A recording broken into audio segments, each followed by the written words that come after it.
What's going on, everybody? Welcome to Inside the Horseshoe. My name is Matt, and today we're going to be discussing the undrafted free agents the Colts signed this offseason. And I'm going to let you guys know which ones I believe will make the roster this season. Now, before I get into it, if you're new, please click the subscribe button. We are very close to 200 subscribers. So, if you have clicked subscribe already, thank you so much for doing so. I appreciate it so much. And if you haven't yet, please click the subscribe button. It would help a lot if you did so. Also, click that bell icon so you're notified when a video goes up as well as when we go live. If you liked the video, give this video a thumbs up and let me know in the comments below your thoughts on these players and who you believe will make the team. So, the undrafted free agents we signed this offseason were Dion Jackson, running back from Duke, Tariq Black, wide receiver from Texas, Tyler Vaughns, wide receiver from USC, Anthony Butler, linebacker from Liberty, and Isaiah Cafusi, linebacker from BYU. So, let's get into it. I'm going to start off with Dion Jackson first.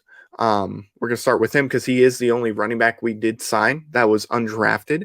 So, we're going to pull his stats up really quick here. In 2020, he had 682 yards, 5 touchdowns. He had a 4.2 yards per carry average. 2019, 641 yards. He averaged 3.7 yards per carry, 6 touchdowns, though. 2018 was his best year, though, with 847 yards, averaging 5.3 yards per carry and 7 touchdowns. In 2017, didn't play a whole lot, had 97 yards, no touchdowns. So, we're looking at stats here. Obviously, it's going to be very difficult to make the roster because, for him anyway, because you have Jonathan Taylor, who is going to be your starting running back. Then you have Marlon Mack, who's going to come in, to give Jonathan Taylor some breather, give him a breather or two. And then you have Nyheim Hines, who was the leading receiver on our team and can also run really well when used. So really, it's for who's going to be running back number 4. It would be between him and Jordan Wilkins. Jordan Wilkins is a really good running back too. He has good yards whenever he's playing. So it is going to be a little difficult for Deion Jackson to beat him out for that number 4 spot. Because, look, I think we can all agree Deion Jackson is not going to start for us. And he's not our second running back. And I don't think it would be running back number 3 purely because, Nyheim Hines is very important when it comes to the receiving end of the game. So for me personally, I believe that Deion Jackson will not make the 53-man roster because I think Jordan Wilkins will edge him out. However, I believe this is Jordan Wilkins' final year. I think Deion Jackson will be on the practice squad. That's where I see Deion Jackson going.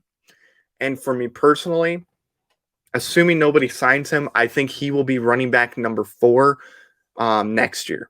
But honestly speaking, I just don't see Deion Jackson making the 53-man roster this season. It's just the running back competition is just super difficult. It's probably the most difficult it's ever been for, the history of the Colts franchise. I honestly don't remember a year that was as good as far as the running back room. Now, there has been better running backs on the Colts team in the past, like Edgerrin James, Eric Dickerson, guys like that. But when we're talking about an overall running back room, I don't think there's ever been a running back room as good as this season's running back room. Because, trust me, you got Jonathan Taylor, a beast. Marlon Mack, a beast. Nyheim Hines, a monster.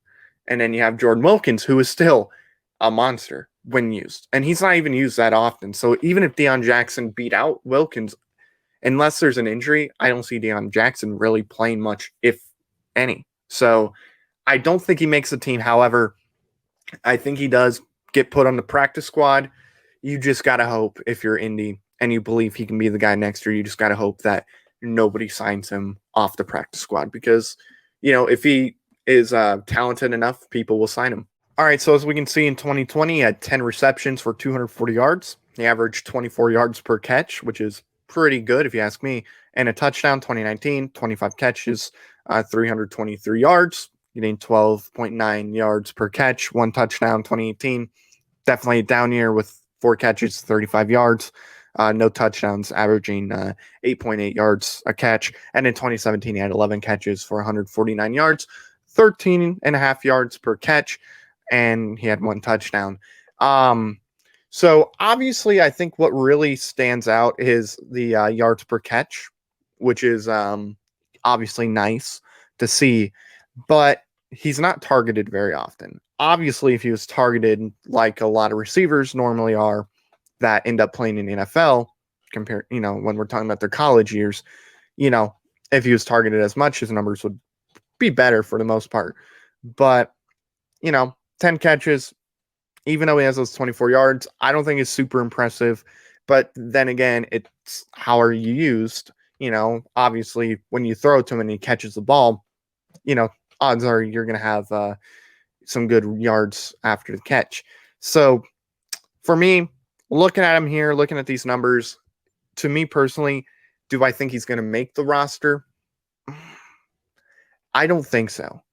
I don't think so. And I'll get into Tyler Vaughn's next, who also plays receiver. But I know some people are like, oh, the Colts need more receivers. They need a big weapon. But I honestly think the Colts receiving group is solid enough. I think it's really, really good as it is. I think T.Y. Hilton, still a reliable number one option for now. Probably won't be a number one option after this year. But still, I think he can still be that reliable number one guy. Then you obviously have Michael Pittman, who I believe is going to have a huge year next season. And then, you obviously have Paris Campbell, which if he can stay healthy, is going to be a monster. And then you have Zach Pascal. Not a lot of people talk about him. I think he is disrespectfully underrated. This guy, I think, is really, really talented, super reliable. So honestly, even if Tyreek Black makes a team, you're not beating out those top four. And then you go like the Desmond Patman, who's there. Obviously, Michael Strawn is somebody who I think is going to make the roster. You got to beat out some of these other guys who won't play a whole lot, but are still going to be on the team. So, and there's other guys too that they have at the receiving end. The Colts team, I think, is well covered when it comes to the receivers. So, me personally, I don't think Tyreek Black makes the 53-man roster. But could I see him on the practice squad? Yeah, I think you could potentially see him on the practice squad because, again, you can never have too many receivers. So that's why I think he makes a practice squad at least, but I don't think he makes a 53-man roster. Okay, so next we have Tyler Vaughn. In 2020, had 33 receptions, 406 yards, averaging 12.3 yards per catch, 3 touchdowns. Definitely his down year compared to any of the other seasons.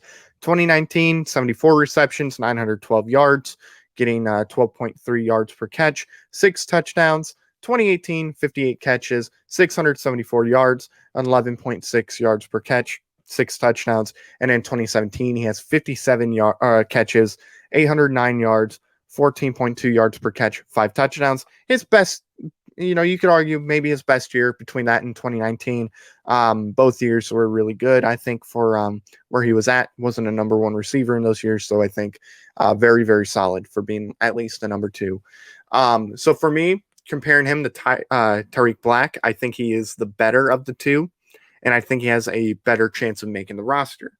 Like I said, very difficult wide receiver room to be a part of because you have T.Y. Hilton, Michael Pittman, Paris Campbell, Zach Pascal. Very, very solid receiving group. So for me personally, I'm looking at it. Definitely wouldn't be among the top 4. But do I think he can make the team? I think he can. I think he'll make the team. He'll be probably at the bottom of the receiving group when it comes to the roster anyway. I don't see him going ahead of like Michael Strawn, Desmond Patman. I don't see that at all. However, I do think he can make the roster. I like what he offers, and I think he can do good things for us.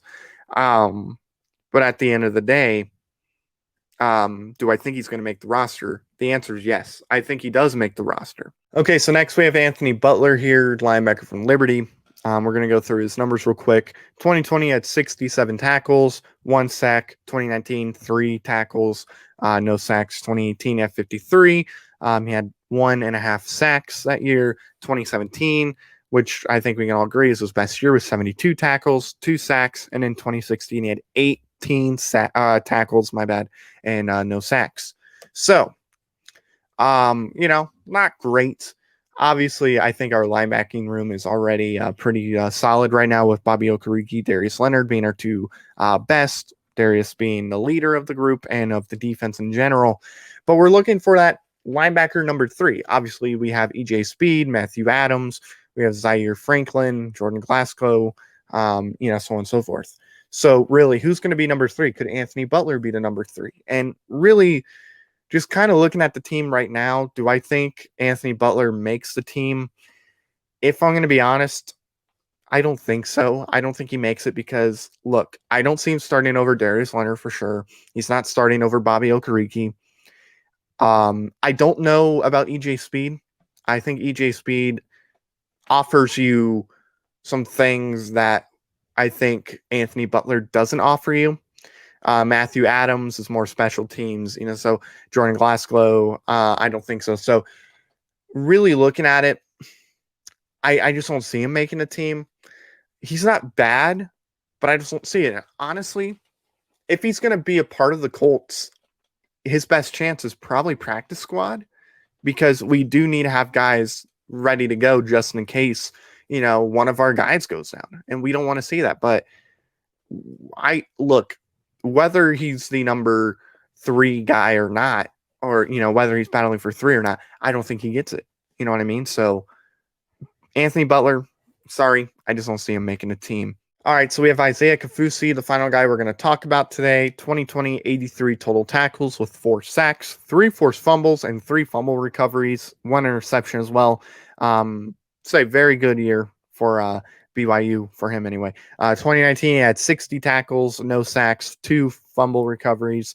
2018, he had 50 total tackles, 1 sack, 1 forced fumble, and in 2017, he had 11 total tackles. Now, he was the leader of the BYU defense. I should throw that out there as well. I do think he has a better chance to make the team compared to Butler, but again, he's going to be battling for linebacker number 3, assuming he would start. Because, like I said, Darius Leonard, Bobby Okereke, they're not, getting benched. They're your 2 starters. So who's going to be our 3rd linebacker, right? Again, you have Zaire Franklin, EJ Speed. So, can he beat out those guys, or could he at least make the roster? And to me, I think he's going to make the roster. I see him making it. Now, is he going to play a lot? Probably not. But I do believe he will make the team. He will be on the roster. Now, he would probably be our special teams player, in all honesty, if I had to guess. But realistically, yeah, I do think he's going to play. I don't think he's going to start, but I think you're going to see him on the field quite a bit with special teams and just coming in from time to time for our defense. So yes, Isaiah Cafusi, he's going to make the team. And you know what? I'm liking him more and more. The more I see of him, the more I like him. So yeah, I think he's going to start. So thank you all for watching this video. Again, there's our guys. The guys I think that will make the roster is Isaiah Cafusi and Tyler Vaughns. Those are the guys I think will make it. The other guys, for the most part, I think are practice squad at best. But you never know.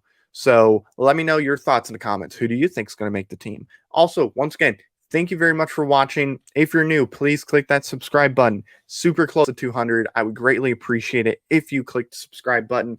Also, click the bell icon so you're notified when a video goes up, so when we go live, and like the video if you enjoyed it. Thank you very much for watching. I've been Matt, and we'll see you next time. Bye-bye.